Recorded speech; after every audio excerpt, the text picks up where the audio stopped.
Oh, okay. So before we get into that, let me just say, because what people like to do is to try to get in front of a thing to put a stigma on the people to stomp out the message from going forth. I'm just a humble man. I'm a follower of Christ. I'm not a part of any religious group, although I don't think it's a coincidence that concern. I don't think it's a coincidence that in regards to the Hebrew Israelite movement, that the ignorance is the thing that's broadcasted the most. And it's just like, it's always like that when it comes to people, black people, people of color, whatever. You see these labels, there are programming. There's programming taking place with these labels. And that's the importance of knowing who you are as a people, knowing your culture. That's why we're following the ways of the world. We don't have any roots. We don't know what our language is. And that's why we're a people that's lost. Israel doesn't know who she is. The whole world knows who she is. But now that she's becoming awakened, what wants to be broadcasted is the ignorance of black folks to stomp out the message of the awakening coming forth. I do not, however, in any way, shape, or form believe that that is a coincidence, because who owns the airwaves? Satan does. He owns the airwaves. These people own the media, these people that worship Satan. So they're going to control and be able to spin the narrative whichever way they feel. You think they're going to broadcast the positivity and the things that we should be learning and the things that we should be knowing about Israel as a people?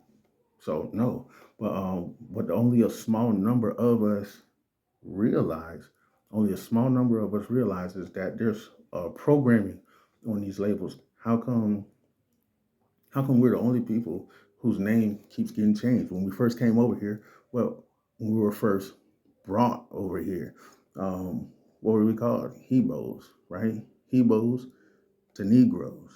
Went from Negroes to now colored people. Went from colored people to now black people. Went from black people to now African American people. So what? Why does the name keep changing? Why? Keep you confused, huh? These these labels are being used as programming. That's what only a small number of us understand. The majority of us fail to realize that. This is why you have to have a personal relationship with God, the God of Abraham, Isaac, and Israel, or Yasharel. Because then there's the name denomination. There are people that will burn you at the stake for using the name Jesus.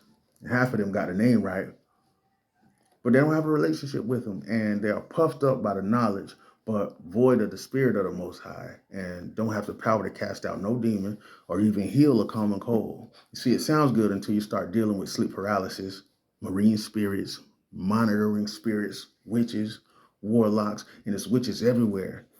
You ain't got time to be cute. You better have some power and know your source. We worship God in spirit and in truth. God's original name is Ahia. I am. The point I'm making is invest in your relationship with Christ. What good is the information if you're not living right and you don't know him for real? Nobody has to tell me that God is real. Nobody can tell me that he ain't real. I know from experience that God exists.